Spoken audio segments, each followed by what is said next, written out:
Welcome to Colorado Inside Out Postgame, a special web-exclusive production here on Channel 12. Let's get a quick take on the proposed beer ban at Washington Park that ultimately did not pass this week. Meanwhile, new measures to curb drunken behavior by visitors and control the number of people who gather at the park will be implemented.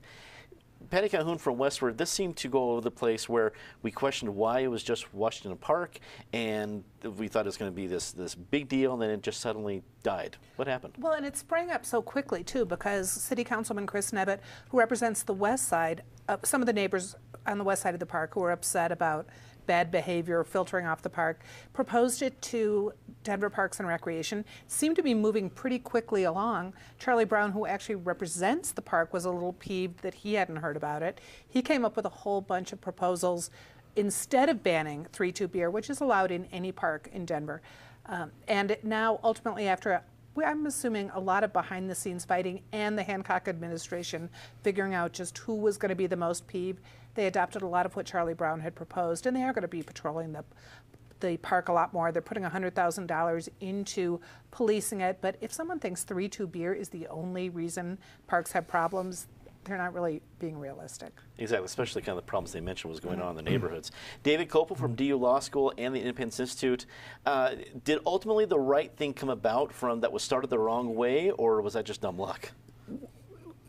Probably both, but it does end up the right thing. And as Patty said, having 3-2 beer being the only legal liquor in a park is already a pretty huge compromise. I mean, 3-2 beer is at the it's intentionally created to be at the very extreme weak end of things. You know, this isn't something like the bourbon truck shows up and or, you know, margaritas and hard liquor or even normal strength beer.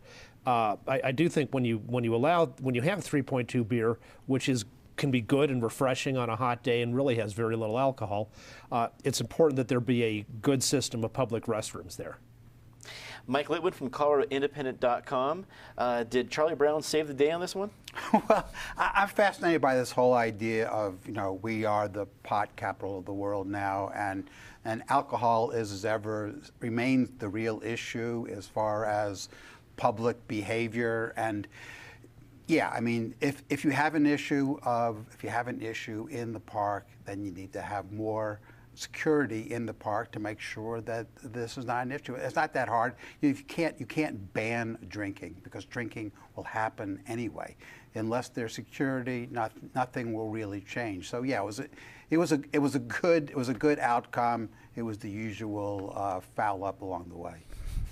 Natasha Gardner, senior editor of 5280 magazine, wrap it up for us. Well, I think the important thing is that as you dig more and more into the proposed ban, the issue probably wasn't beer at all. Whether it was 3-2 beer or full-strength beer, it was about people. It was about the increase of popularity of Wash Park.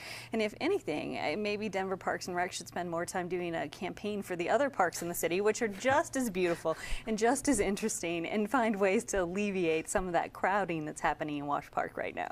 That's a good point. If they can't do porta potties, at least they can say, hey, City Park's not so bad itself. Yeah, here's a good point. That's all the time we have for Colorado Inside Out postgame this week. Leave us a comment. Tell us what you think. For everyone here at CPT12.org, I'm Dominic Dezzutti. Thanks for watching.